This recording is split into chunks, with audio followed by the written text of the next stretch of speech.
Ceremony today to honour the memory of Captain, later Lieutenant Jock Young of the Assam Regiment and their Giles, originally their Giles Southern Highlanders.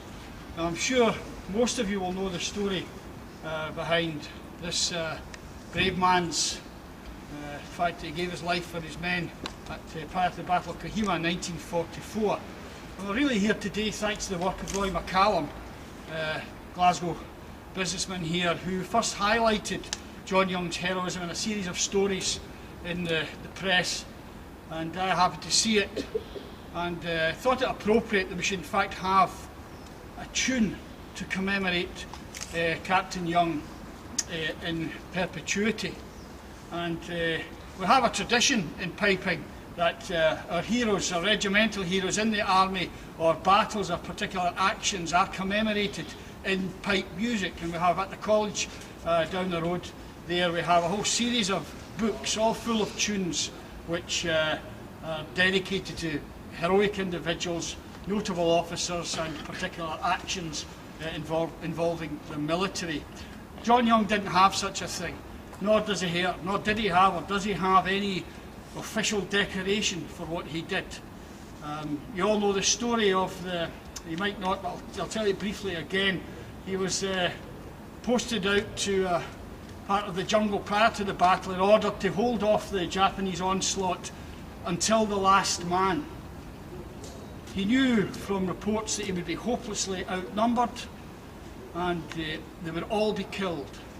So what he did was he ordered his men back to base and he stayed himself as the last man, knowing full well that he was making the ultimate sacrifice. It's a sort of story that, had it been in America, we would have had about 6 John Wayne movies commemorating his bravery. But here we are, outside the building where the man used to live, went off to war and died at the age of 24. So, with that story in mind, we ran a competition for a pipe tune in the Piping Times magazine that we publish at the college. And we got entries for the tune competition from all over the world. And it was very heartening because there was no prize offered for this, simply the honour of having a tune named for Captain Jock Young. The distinguished panel of adjudicators, that's excluding me, was Major Stephen Small from the Army School of Piping. He's Director of Bagpipe Music at the Army School of Piping through Inch Drewer House in Edinburgh. And the other judge who couldn't manage today was Pipe Major Richard Parks of the Field Marshal Montgomery Pipe Band, the current world champions.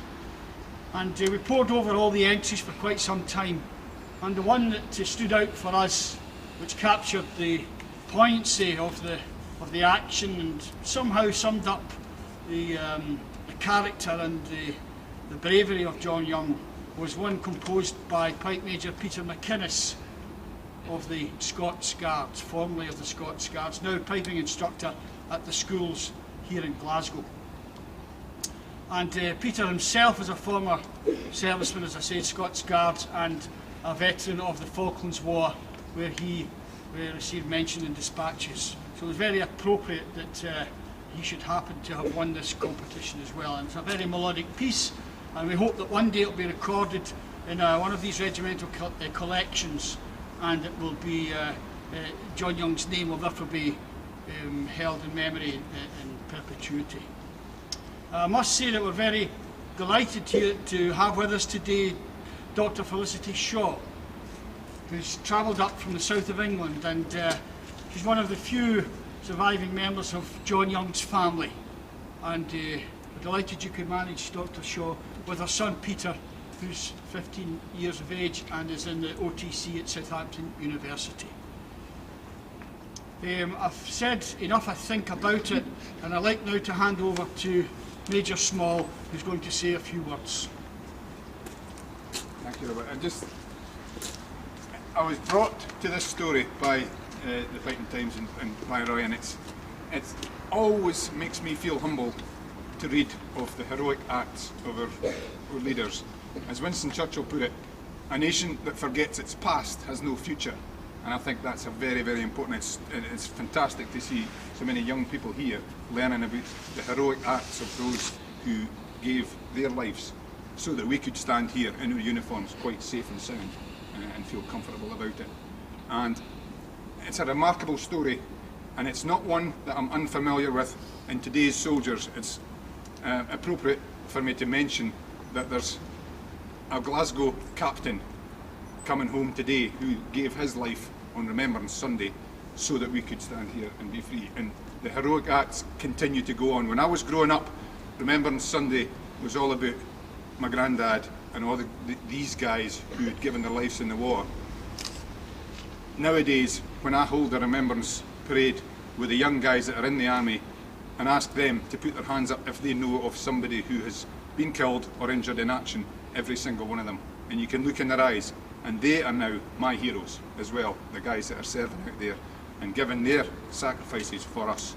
And so I would like us all just to be mindful of the fact that yes, Jock is a hero, but today's guys are heroes as well. And it is entirely appropriate that the guy who's managed to write this tune is himself a Glasgow man and a Scottish war hero himself. So Peter, you know, you're bridging the gap between the past and the present.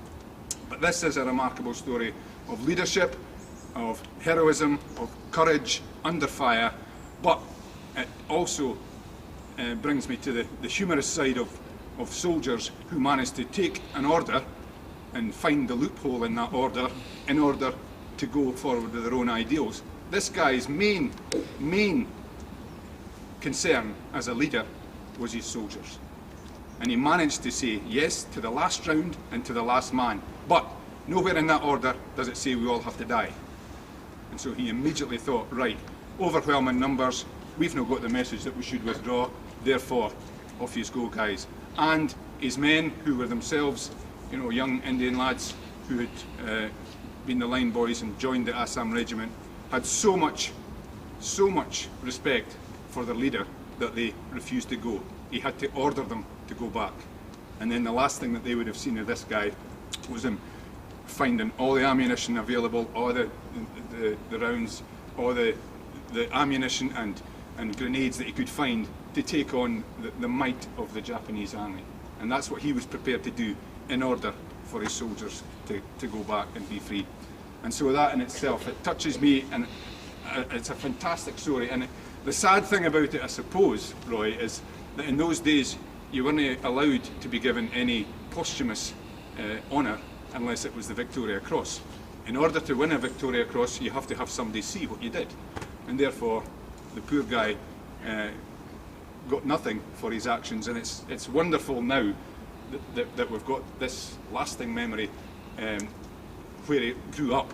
But also, our tradition, if we remember our past, as Robert has said, is in the very strand that links us to Scotland, and that's the music. And for me, it's the bagpipes, and it's bagpipe music. And today's soldiers hold that just as valuable in what they are doing, and they get courage and they get motivation from listening to the bagpipes and the bagpipe music. And so it's entirely appropriate, and the weight of entries is tribute itself to the story and to the man, because there was lots of good entries, and the tune that won was completely encapsulated the spirit of the guys who, for our tomorrows, they gave their todays. So I would now like to ask Corporal Alistair Tripney, who himself is now serving with our Kyles, the same regiment as Captain Jock Young is attributed to have served with, to play through the winning tune, Captain Jock Young, the Assam Regiment.